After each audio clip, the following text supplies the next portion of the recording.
I can't believe I did that. Watch your step, ladies and gentlemen. Watch your step. Watch your step, folks. I'm right here now. Watch your step. Head right on down to the say? very end. What do you Make just say? sure to fill in all of the dead space, folks.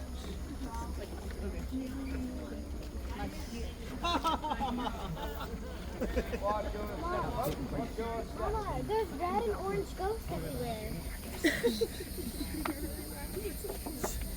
All right, ladies and gentlemen, you better fill in all the dead space. Pardon me.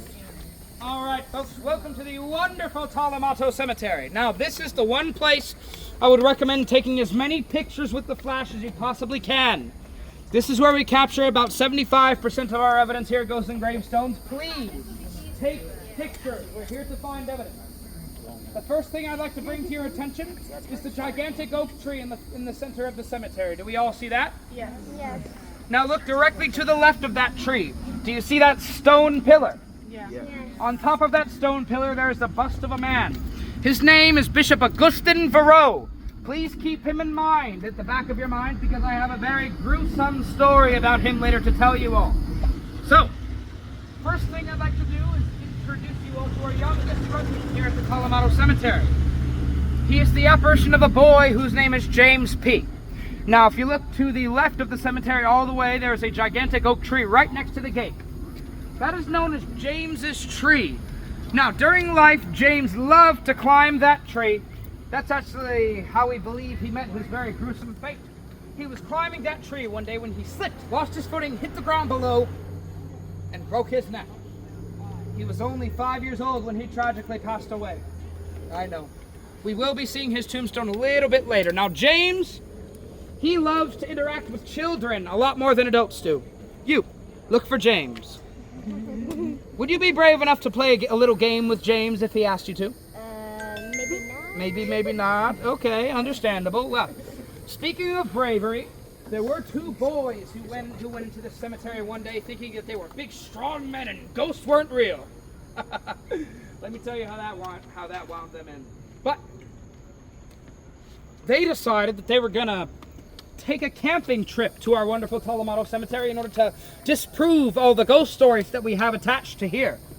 They pitched a tent right in the center of the cemetery next to the gigantic oak tree, and everything was going fine. They were laughing, having fun. They went to get some sleep. Everything was going fine until about 3 a.m. The witching hour, if any of you are familiar. They started to hear a crinkling and rustling sound outside of their tent that just got louder and louder and louder. They decided that they were tired of it. They unzipped the zipper to their tent. That's when they saw her, a woman in white, floating about 3 feet off the ground. That's very smart. She saw long gray hair cascading down her back, and she had no face. As any of us would do, the boys ran out of the cemetery screaming, and they ran to anybody that they could possibly find, but nobody had answers for them. Until one particularly creepy old man emerged from the shadows and said, "I know who you saw in the cemetery." He told them about a woman who had died about a week before her wedding day. And out of respect for her upcoming wedding, her parents had her buried in that very dress at the back corner of the cemetery. She is known as our ghost bride.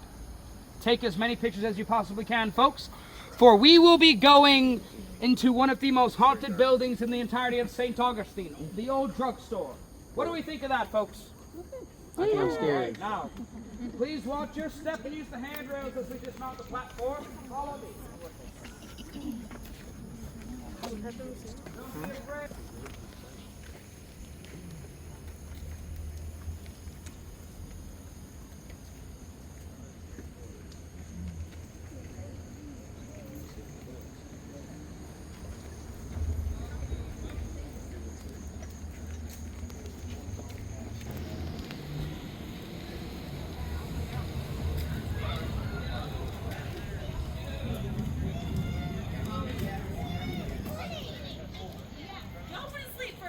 I know, right?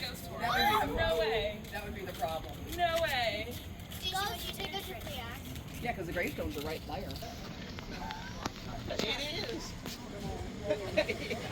Yeah, they are. That's the president there.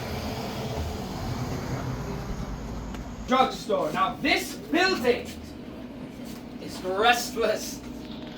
This building was first opened by the Spiesinger brothers back when medicine was not exactly up to modern code. The vials that you see on these walls contained mostly water, grain alcohol, chloroform, and opium. So you wouldn't exactly get better, but you would feel good as you were dying, am I right? So, now this building was so active from its first conception that these vials that you see on the wall would fly across the room, hit the other wall, and shatter. These electric lamps that you see above your heads, these did not used to be electric. These were fire gas lamps. They would explode at random, leaving specific spots on this ceiling charred for the rest of eternity. Embalmings took place right beneath our very feet, right here specifically. When these gas lamps would shatter, it would frighten the embalmer to the point to where he would spill formaldehyde all over the floor, leaving specific spots on this very floor, forever shinier than others. Now, all of these events have taken place due to one thing: what's buried underneath this building.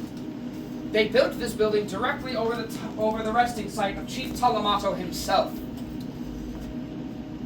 This statue over here is to commemorate Chief Talamato.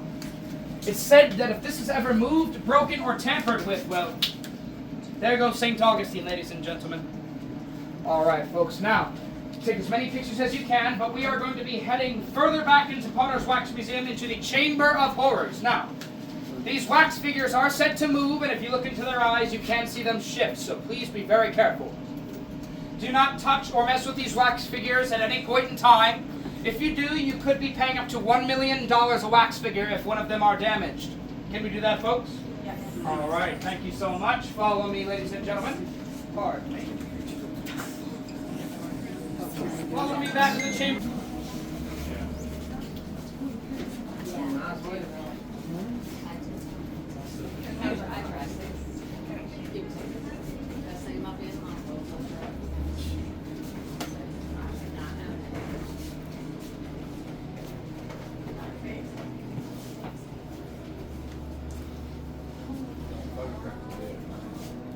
Yeah.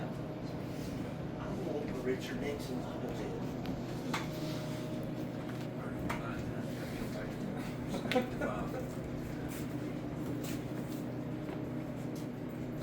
Oh, God. That was not even going to her. You hate me to do it.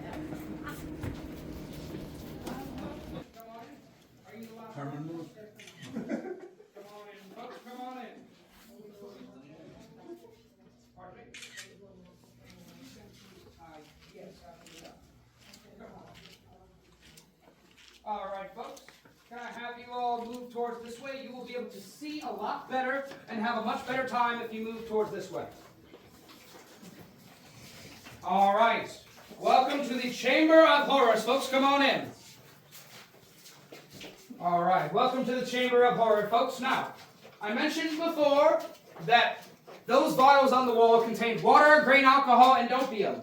People would fall into comas because of this concoction, but because medical technology did not exist, people just assumed you were dead and you were buried alive. It's absolutely terrifying. Imagine, you wake up in a pitch black box, not being able to breathe. You try to scratch your way out, but all that happens is your fingernails are worn down to the bones. Absolutely horrifying. So, in order to prevent this, some very wealthy inventors came up with something known as the safety coffin.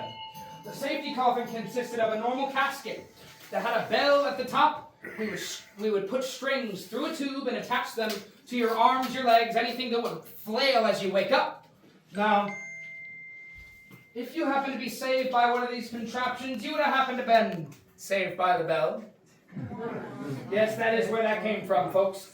Now, what happens in the middle of the night when people aren't there to listen for that bell? That's when we hired some very, very experienced people in order to work what was then known as graveyard shift. Yes, that's true. Both of those little puns, that's exactly where they came from, folks. Very gruesome. Now, I'd like to change gears a little bit, kind of get your mind off of all of this gruesomeness.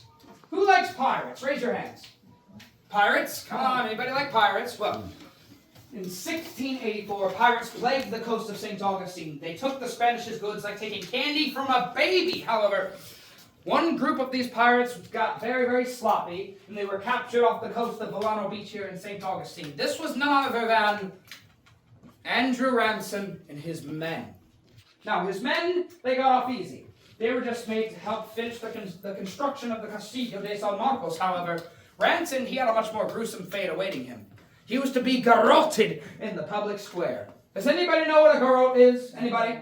What do you think? They put it on, they twist it. Yes, exactly. Twist it. This is a garrote. It is a form of hanging that's designed for extreme suffering before death. It takes a long time and it's very painful. Do we have any volunteers to see how this works? Preferably a man over the age of 18.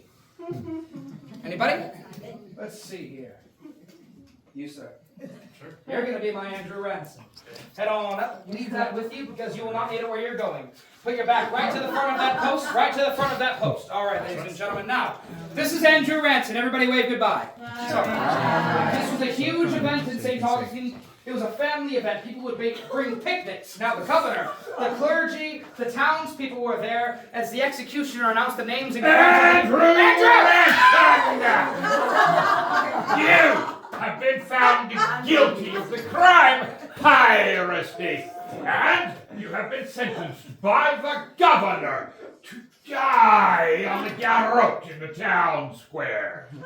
I have already run the rope through the hole in the post behind the pirate.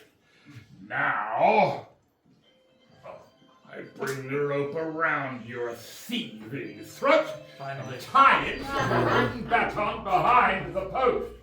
With each turn of the baton, the rope will slowly go tighter until you die of suffocation or bleeding slowly in front of all your... We could try for my favorite and yours, decapitation. What say you? Yeah! Here, here. If all goes well, we'll be treated to tea and cookies at the governor's. Now, people began taking bets as to how many turns of the rope it would take to finish this pirate off. Come on, what do we think? Give me some bets here. 10, 20. Come on, higher. 25. Higher. 12 team. He gets paid by the turn. Come on. The more turns of the rope, the more pain for the pirate. Think of that. All right, let's find out, folks. With the The first. first turn of the rope. The coarse braided fiber bit into Ransom's neck, and yet he remained eerily cheerful. With the second turn of the rope, someone realized Ransom was holding rosary beads. What would an English Protestant pirate be doing with Catholic rosary beads? Very strange. Third turn of the rope, Ransom began gasping for air.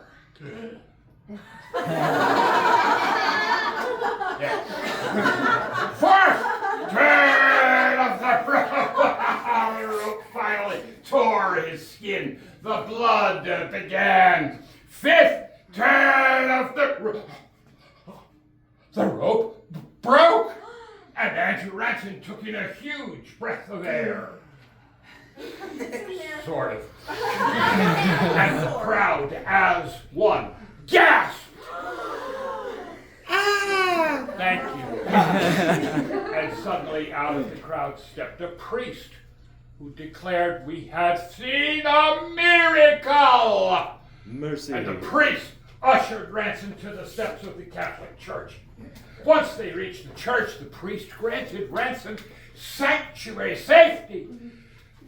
And the most important man in all of Florida was furious.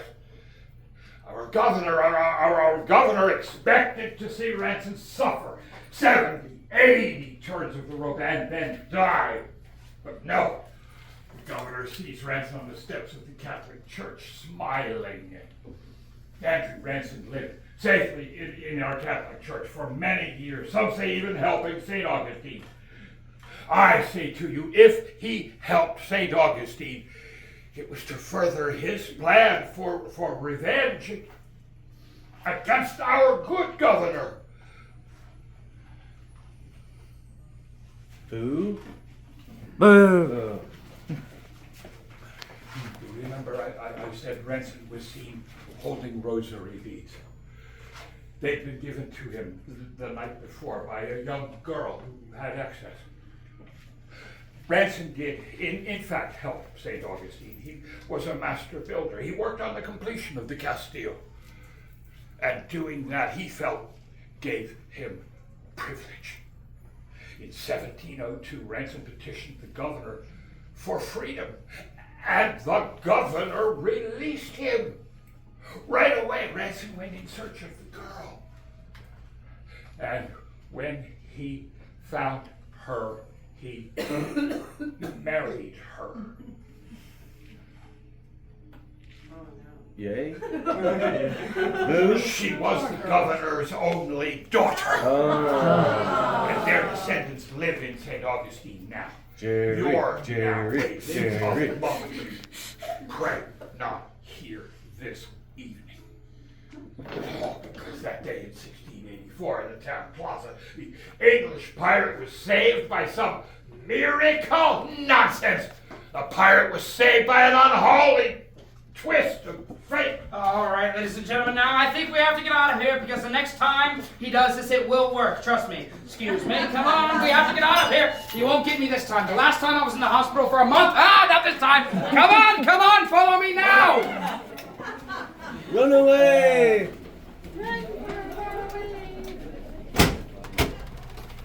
All right, folks, welcome back. Welcome back to the legendary Trolley of the Doomed. Let's see here. Sounds like it. No worries.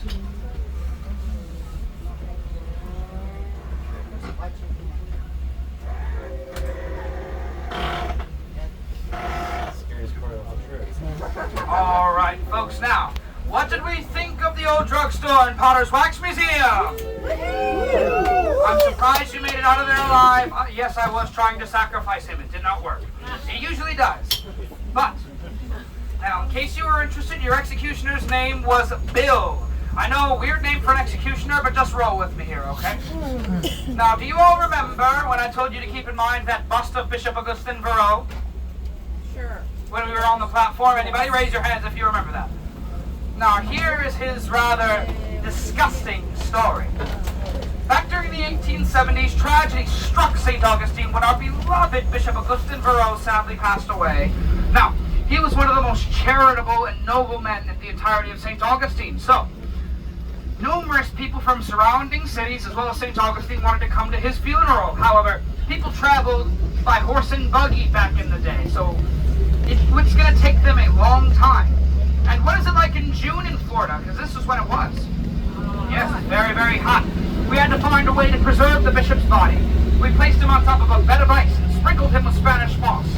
And this did work for a little bit, until the ice melted. We were left with a very soggy bishop and a whole lot of holy water. All right, if you look directly down the center of the beautiful Talamaro Cemetery, you will see the bust of Bishop Augustine Varro. Get as many pictures as you possibly can.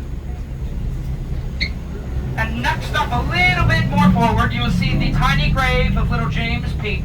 He's all alone there in the Talamaro Cemetery. It's so sad. Everybody wave and say hi to James. We'll see you later, buddy. All right, now, back to the story. So we had to place him on top of a bed of ice, sprinkle him with Spanish moss, a whole lot of holy water after it melted. But it was then decided that we were going to place him inside of a solid steel casket and place a glass viewing pane on the front so that people could look upon his beautiful face but not have to smell his rotting, decomposing flesh. Now, the day of the funeral came and the church was packed to the rafters. Everything was going fine. There were so many people there. It was going fine, worshiping him and memorializing the bishop in the best ways that St. Augustine knew how, however. That's when the middle of the ceremony started to happen. Things started to get a little bit dicey. They started to hear a hissing and popping sound coming from the bishop's coffin. Can I have my side of the trolley start to make a hissing sound, I guess? I need some audience participation, come on! And my driver's side started to make a popping sound, like a pop, pop, pop, pop, pop, pop, pop, pop. The hissing got louder. The popping got louder. The hissing got louder. The popping got louder until all of a sudden, bang! The coffin exploded and little bits and pieces of Bishop Verreau came flying down on all of the funeral goers. And everybody screamed! That was a week I couldn't hear you! I said everybody screamed! And what do we do when we scream, ladies and gentlemen? That's right, we open our mouths. Little bits and pieces of Bishop Verreau flew into the gullets of all the funeral goers. Church is shaking, anybody? Now, after everybody ran out of the church screaming, "Oh my God, disgusting!" some very highly paid individuals were sent into the church in order to pick up, well, scoop up what remained of the bishop. They did. This time they placed him inside of a solid steel coffin, welded it shut, and buried it in the Tolomato Cemetery where it is today. Now, how many of you guys believe this story? Anybody here? Raise your hand if you believe this story. A few of you will. Those of you who don't have your hand raised, well, the church have the exact same opinion that you guys do. So in the 1970s, fairly recently, they decided to unearth the bishop in order to make sure that he was buried in the most respectful way possible. So, they lifted the coffin from the ground, chipped off the welding, removed the lid. That's when they saw little bits and pieces of Bishop Verreau. Still just as pink, wet, and moist as the day that they buried him. That is not natural, ladies and gentlemen. If you look to your left, that is the church where all this took place. The Cathedral Basilica. Get as many pictures as you can. He's often seen standing right on the stairs, just waving to people with half of his face blown off. Now, how many of you guys are on vacation here to the old city? Raise your hands. Keep your hands raised if you have been walking around our ancient city all day. I know you guys are tired, but I have some very disturbing news for you all. You all have been walking on top of a mass burial ground all day. Everywhere that you walk in St. Augustine, well, there's most likely somebody buried there due to the numerous amounts of conflicts that have happened here in the ancient city. Alright folks, if you see something just poking out of the ground, what I'm going to need you to do is just push it back down with your foot. We really appreciate it. Now as we make this left turn, I have another story for you. This one is about a little widow woman whose name is Mrs. Bradshaw during the Prohibition era. Now, Mrs. Bradshaw owned an inn that was known as the Casablanca Inn. She would notice two men would come into her inn, however, they would book a room and they would never stay the night. It was odd. What she decided to do was to follow these men out. And she followed them all the way to this beautiful bayfront. There she saw them exchanging bottles. That's when she found out these two men were rum runners during the Prohibition era. That's right. She wasn't upset that they were using the back room of her inn. No, she was upset that she wasn't getting a cut of the profit. If you look to the left, ladies and gentlemen, you will see the beautiful Casablanca Inn that this story is about. Take as many pictures as you possibly can, folks. It would be very, very appreciated, and trust me, you will not regret it. All right, now, Mrs. Bradshaw, she approached these two men about getting some of the profit, and they gladly agreed. From that point forward, they had a deal. St. Augustine was the most popular place in Florida for some libations. However, along with illegal alcohol comes government officials. Government officials love to stay at the Casablanca Inn, not realizing that the alcohol was right underneath their noses. In order to prevent them from finding out, Mrs. Bradshaw, she came up with a plan. She told these rum runners, if you ever look up at the top of my balcony and see me waving a lantern, it means it's safe to come in. Please do. But whenever this lantern is not there, do not come in. It means the government officials are there. Now, Mrs. Bradshaw, she fell in love with one of these rum runners. However, he never returned. Some say that He ghosted her. yes, he ghosted her. Now, if you book a room there today, if you wake up in the middle of the night to see a woman in white standing at the foot of your bed, please do not be afraid. That's just Mrs. Bradshaw. And any of you women who are in the bathroom, if you look in the mirror and see her there, just make sure to wave hi to her, okay? She is often seen still on her balcony waving that lantern to guests. Alright. If you look directly to your right, you will see our beautiful Castillo de San Marcos. Now this is one of our most haunted locations here in St. Augustine. Is anybody here familiar with the ghost investigation show, Ghost Adventures? Raise your hands if you are. Of course, it's my favorite show at this moment. They came to this fort, and it was season 3, episode 4. They found the apparition of a soldier standing at the top of that inn, striking a lantern. You can see the sparks flying. However, he was never quite able to get that lantern lit. Aaron, one of the investigators on this show, heard footsteps charging him as he was standing in the middle of this fort. He turned around. Nobody was there. You can see everything from a woman in white to shadows to even a floating head at the top of this fort, ladies and gentlemen. Next time you're there, take lots of pictures. Now, all of these happenings take place because of 2 events that happened here at our Castillo de San Marcos.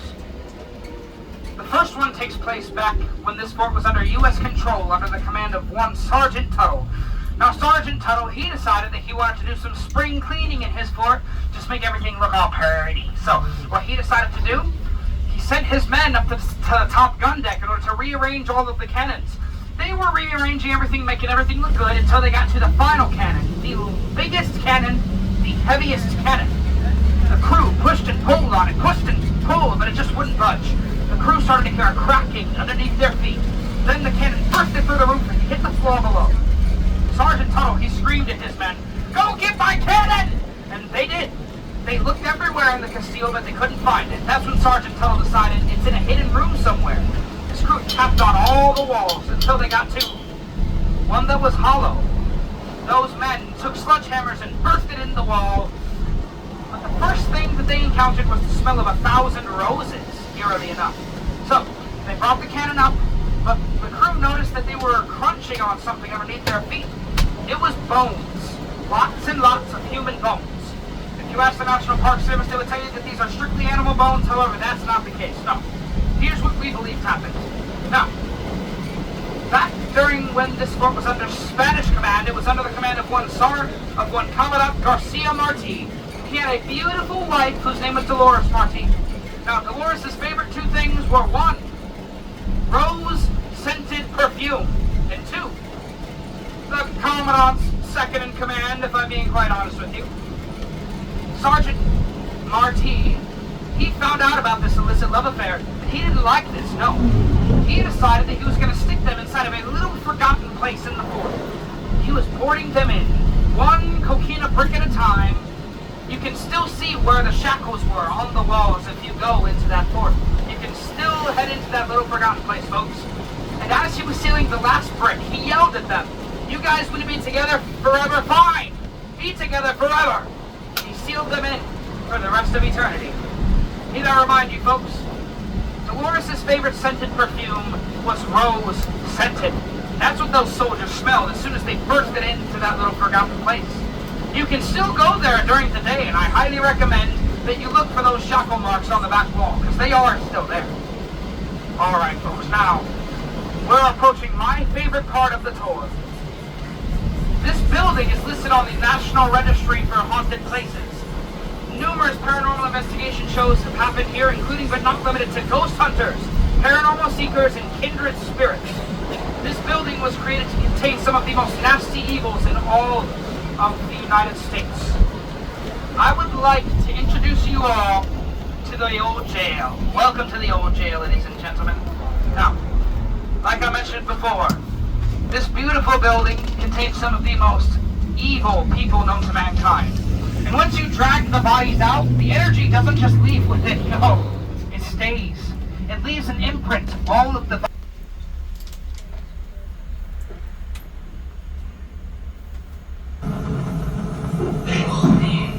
Listen. Did you hear that? It said there were only 8. Alright, ladies and gentlemen, now, I have another treat lined up for you. I am going to be personally leading you through the old jail, ladies and gentlemen. What do we think of that? So, the first thing I would like for you all to do is please take all your personal belongings with you. St. Augustine is listed as the most haunted city in the entirety of the United States. This building is the most haunted building in all of St. Augustine. What do you think that makes this? There is a gateway here, yes. Step that bottom. Specifically upstairs underneath the park. So that's where this direction is from. This is perhaps the most haunted building in the entirety of the United States. Now, I have been given unprecedented access to the old jail just specifically for you guys tonight. I will be leading you through. What do we think of that? Super duper. Sounds good to me. Now, as you notice, this is a beautiful pink building. Back when Henry Flagler was building his first hotel, people thinking it was a hotel would walk up to it, knock on the door, and all they would be greeted with were guards saying, yes, we have stays, but you'll never be leaving. All right, folks, follow me into the old jail.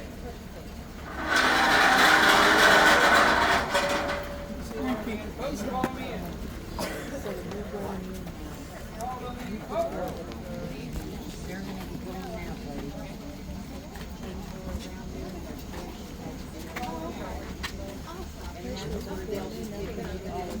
No doubt.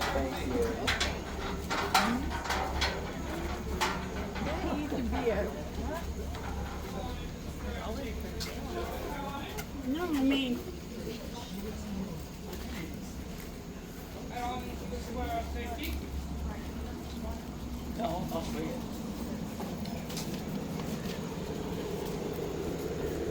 Stay right here for me, okay, folks? All right, so what I'm going to have you do is I'm going to have you head right on over to those brown benches right over there. I will come back in just a little bit to play a video that explains a little bit about our old jail, okay? There are 2 sets of stairs. I just didn't want to push you guys in any kind of uncomfortable ways. thank you. Of course. No worries, folks.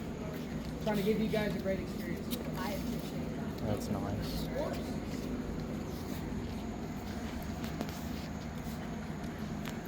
All right, folks, welcome to the old jail. Now, before we head in there, I do have a piece of advice. We will be going up and down 2 very rickety sets of stairs, so if you cannot physically handle that, what I'm going to have you do is head right on over to those brown benches. I will be coming back a little bit later towards the end of the tour to show you a little bit about the stories here at our old jail. Now, when we go in here, I ask you all to please do me a favor. Whether you are a believer or a skeptic, please do not be disrespectful to the spirits that are inside of this jail.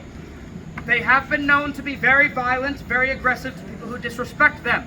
I have people get scratches, and even to the point to where spirits will end up following some people home. It is not a joking matter, but please be as respectful as you possibly can. Remember, you guys get to go home. I do not. I stay here with these wonderful spirits. Can we be respectful? Yes. All right, ladies and gentlemen, follow me into the old jail.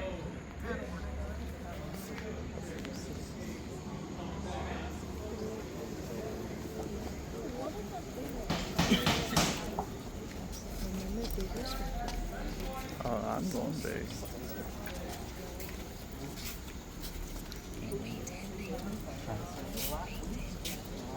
Yeah, I get it. It's not funny, but it's kind of I mean, like I said, I get it.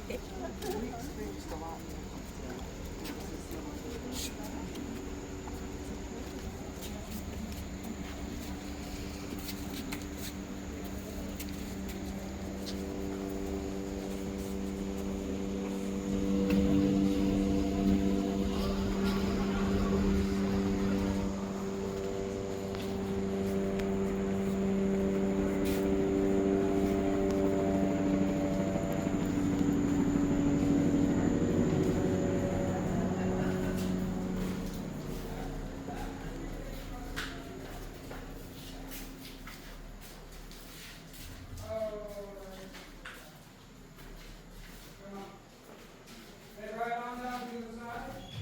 Take a few steps to the left away from the table. Thank you so much, folks. Come on in.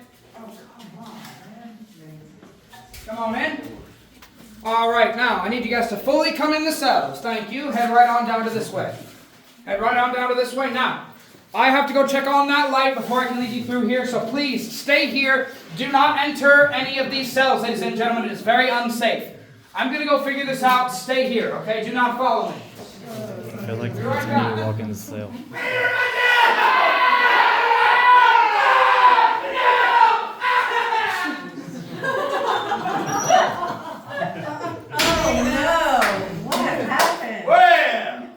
that takes care of him. How y'all doing? Better. Well, I tell you, every time those motor mouth, Peter Pan, talking history folks come through here, man, they mess things up. Change of plans, I'm gonna go ahead and take over. So tonight, on account of me and my boom companions, I'm gonna tell you about the hangings that took place. Start with that madman right there on the wall. Y'all see that Kodiak? Let me get right to it, y'all. Now, the guy there holding these flowers here is no other than Sim Jackson himself before it swung. And that big old bear wearing the hat is Sheriff Joe Perry, another madman. Well, I'm going to tell you, y'all, most people in this town didn't think that Sim deserved them flowers because what he did done to his wife, wait till you hear this.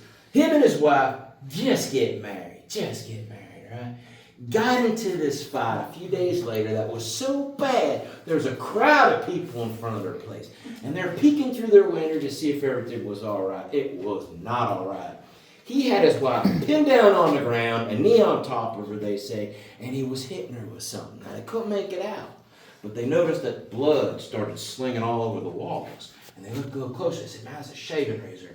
So they came through that door. It took them long enough, but by the time they got him off of her, picked that woman up, and her head was dangling by a few threads, y'all. Bloody mess. Now, day the hanging comes, turns into a circus, because these two fellas show up. Look at them over there. Brain doctors, 1 and 2. They asked Sim Jackson right before he went up that ladder if he survives the drop, if he could go ahead and wiggle his fingers for the doctors, as long as he could. See, the doctors were trying to figure out how long his brain would last while he's hanging there. Well, we didn't even think that was going to happen because Sim doesn't listen to anybody. But I tell you, when that floorboard opened up and he went down, I guess he had nothing better to do because he starts wiggling his fingers. He wiggled and wiggled his fingers, y'all, for them doctors for 11 whole minutes. Took the sheriff all about 14 before they declared him officially dead. Now, has anyone here ever been hanged before? My nightmare once. Can't say much. All right. Let me show you where they're going to place you 30 days before your number's up. Right where you're standing right here, death row. They're going to throw you inside here for 30 days. Now, here's the thing, y'all. They're not just going to have you in there doing nothing. This is the St. Johns County Jail. They're going to put you to work every day. They're going to drag you out every single morning. They're going to give you boards, nails, hammer, everything you need. And they're going to be like, all right, son, build it. Board by board, nail by nail, you build your own death trap. Them are the rules, and that's what you got to do. And then finally, when your gallows built, everything's right, and they fix the mistakes that you're trying to make so you can run off, man, they're going to clean you up real good. Get your hair cut and get your brand new suit. People aren't even going to recognize you. They're going to bring you to the top of the gal. You're going to be clean cut like this guy, and you're going to have no beard or nothing. And then they're going to ask you, what's your final words? Now, some people go ahead and say a few things. Other people say nothing at all, and then you die. Now, on that pretty note, y'all ready to go on upstairs? I want to show you what general population looks like. Y'all ready? All right, come on and follow me. I got something for you.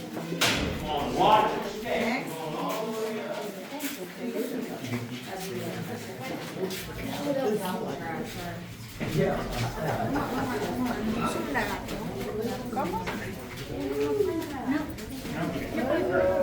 You already took a nap. You're right here. Did it? Yeah, I don't know. Oh, it's got to do inside building. That's why the flash can work. Oh, really? Man. Step down and go right inside. You're wearing stripes, so don't be going around. Come on in. All right. Come on in, y'all. Welcome to general population, home of the nice old island. Yeah, go all the way in and have a seat. Don't worry, nothing's gonna bother you. Much. There you go. Watch your step. 2 steps down. All right, y'all. We're almost there.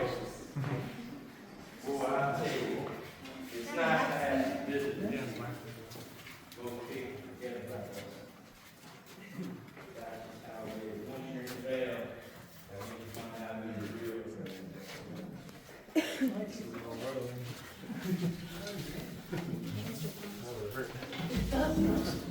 this reminds me of the sequel.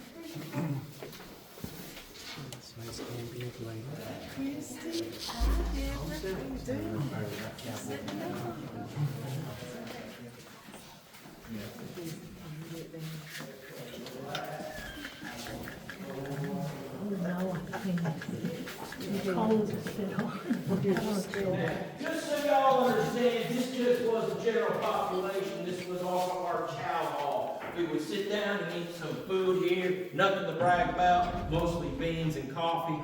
Now, I don't know about you, but if you're hungry and eat a lot of beans and you chase it with coffee, guess what's going to happen? That's what happened. Now, here's what's going on here. I got a pair of boots I want to show you belong to an inmate that's no longer with us. His name is Johnson, Steve Johnson. Wait till you hear this. Steve Johnson's last request was to have these dumb boots taken off of him and brought to his wife. She was supposed to bury the boots in his honor. But you know what happened? She did get the boots all right. She came right back with them and said, I ain't burying these boots for that joker. He murdered so many people. Take these dumb boots back. So we're stuck talking about him because we have nothing better to do here in jail. But here's the other part of the story you got to hear. Steve Johnson did not hang by himself. He hung next to two other fellers. They were friends. Their names were Eugene Baxter and Tom White. Them two went into Jacksonville when he was building his gallows, and they murdered a local Jacksonville store owner by the name of Isaac Silverstein. They get caught, get brought to this jail, and convinced the crooked Sheriff Joe Perry to hang the three of them at the same time. Now, it's never been done before, so that's why Sheriff Perry was all in. He couldn't turn down something that wasn't done before, plus it was a triple hanging. Now, during that whole time they're out there building the gallows and coming back in here and talking, man, all they kept on doing is saying how they're going to be remembered forever and how big and bad and tough they were and all these crimes they committed. It's about time they got caught. But let me tell you what happened. When that moment came, when the three of them jokers got to the top of that gallows and they got the nooses fit around their necks, well, they all start begging for their life. They start crying. Then they start fighting. In fact, Steve Johnson, who these boots belong to, he was so scared, y'all, that he peed himself so bad that these boots right here, they still smell like pee-pee. You want to smell the pee-pee boots? Now you going to pass? You good? All right, I'm going to pass. Yeah, I tell you. They pulled that lever, and I tell you, all three of them shut up real quick, because the whole town was hoping that they'd shut up. Should we lock them in? Let's do it. Yeah. Now, if you could pass all your stuff up to this man here, we got things we got to do. And we got a long night ahead of us. We got to get out of the state. You know how that goes. So, all right, go ahead. Just business, sorry. Just business. Okay. No, we just get comfortable. Now, let me tell you about a man you didn't want to run into in the middle of the night. Now, out of all the inmates that we had, the one you didn't want to mess with, his name was Hawkins, George Hawkins. Now, let me tell you about Hawkins. Hawkins was a sick-minded individual that liked to stalk peddlers. Now, let me tell you what he did to these peddlers. Well, it was the unthinkable, y'all, because Hawkins would always wait for them to come through his woods late at night, and he just waited for that perfect moment to strike.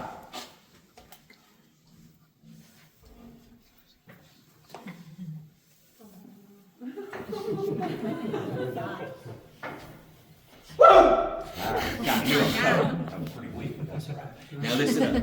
Here's what he would do. He would climb up trees, and he'd wait for these peddlers. Now the peddlers would have to be alone. He was good at what he did. He'd jump down on the wagon. He'd mark his victims the same way. Take out his bitty knife and stab them right inside the navel. Run the knife all the way to their neck. And he just wouldn't stop there. He'd reach in and twist out their insides. Take the remains, toss them. Steal the horse, steal the wagon, steal the trinkets, all the money, everything gone. He got away with this time and time again.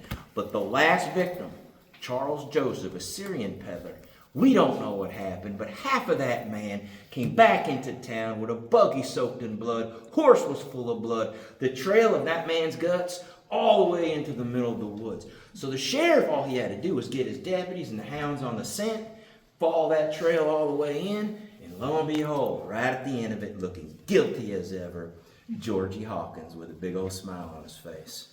Terrible way for even a peddler to die, don't y'all think? Now y'all ready to get out of here or you want to stay? Stay. Get out. Yeah. Well, you have stripes on, you gotta stay. All right, y'all, time for a jailbreak. You gotta get Time for a jailbreak. before the sheriff gets you. And I'll tell you why. He don't care if you're in. Time for a jailbreak. Because you're in his jail, you are his property. That's just how it is. We live in a world where you're corrupt. Come on, fall, y'all. Be careful. Let's get at it.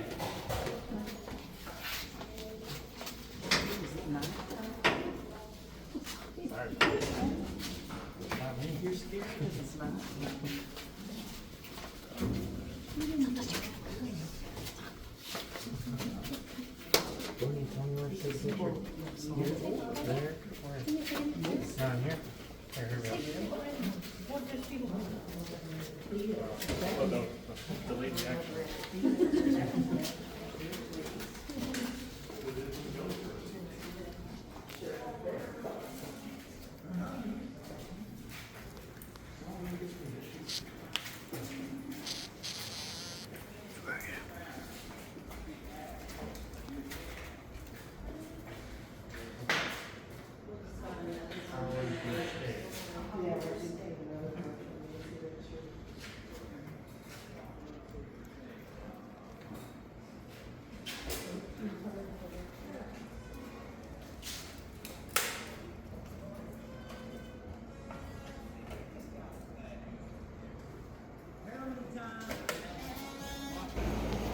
I went after him. He was in town one day and we got into it.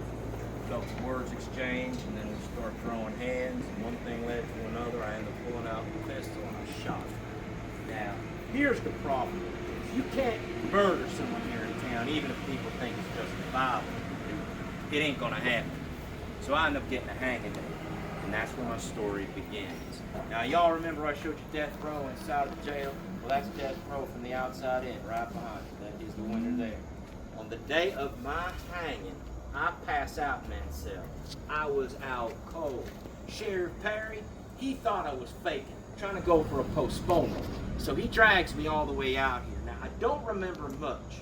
But what I do remember is when I was at the top of this gal, they put a big old board behind my back. Used all this rope to stand me upstream. Now they did this for a reason, because if you read the rules right, they ain't supposed to hang a man that's not in good health. So they try to make it look like I was a good health, because Sheriff Perry had his election right around the corner. He had to have everything perfect because his highfalutin friends were here. They traveled a long, long way to see a man die. He didn't want to let them down, so he gives the order, which is a nod. Hangman's just doing his job. Pulls the lever. He's not thinking either. Boards, rope, everything's still on me. I fire down through this floorboard. The noose breaks. I land face first on the ground alive. Now fights are breaking out. People going all over the place. The inmates are going crazy in the jail. And Perry starts yelling, "Get me another rope! Let's go, go, go, go, go!" And he's pushing his deputies. Man, his one deputy starts dragging me back to the gal. And I tell you, they had me about halfway up here. Whoa! Man, you all right? Did you see that? It almost hit my head. Now listen, they left the gate. Hey, dude, get out of here now! What are you guys doing? You okay? Go somewhere! Get out of here now! Are you guys okay? Yeah. All right. Did he try to hurt you? Yeah. I didn't think he was going to be here. Come on, you have to follow me now. We have to get out of here. Sure he didn't try to hurt you? Why didn't you guys stay where I left you? Oh. You guys have to listen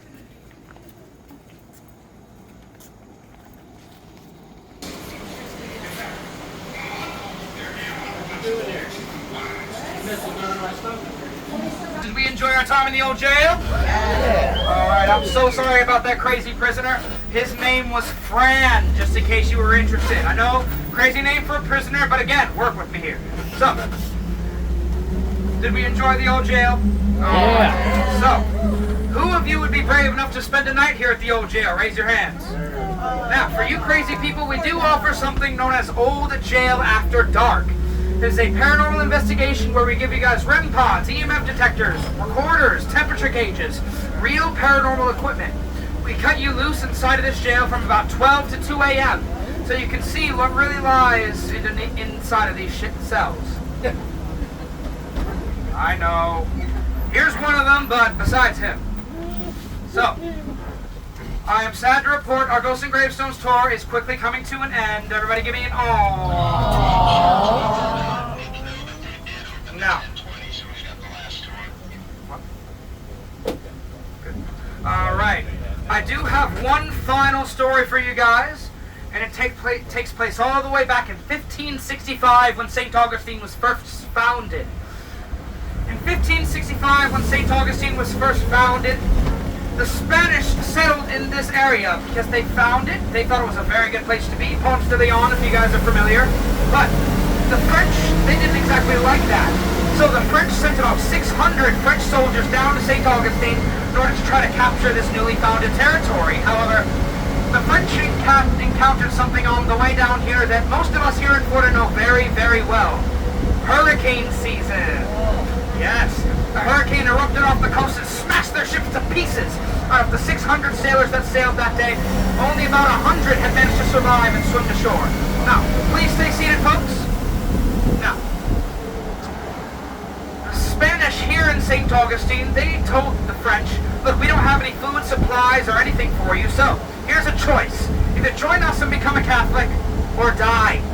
Every single one of those French soldiers had their throats slit, and they were thrown into what was then known as Bay of the Dancing Dolphin. The waters ran blood red for 3 entire days, ladies and gentlemen.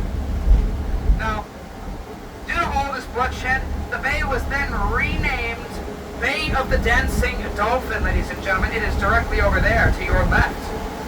Now, it was named from Bay of the Dancing Dolphin to Matanzas Bay. Matanzas meaning massacre in Spanish. That's how much bloodshed was shed that very day. Now this brings me to our first ever ghost story here in St. Augustine. It takes place in a 15th century Greece diary. That's where we found this story. He states that one day he was walking along the bayfront when he saw the water turn the same exact blood red that it was on the day of the massacre. A priest ran away screaming. Sailors that are occasionally on that water will see people drowning. However, when they try to go help them, there's nobody there. Alright, ladies and gentlemen, I am sad to report that our Ghost and Gravestones tour has come to an end. Everybody give me an aww. However, I do have a few things I would like to go over with you guys. It would mean a lot. Please, please, please write us a good 5-star review on Yelp, Google, or TripAdvisor. My name is Rogue, in case you'd like to mention me. Your Jesse's name was Fran, and your executioner's name was Bill, ladies and gentlemen. Please feel free to take a tour at any of our sister cities. That be Savannah, Key West, Washington. You can find the whole list online. We are nationwide, ladies and gentlemen.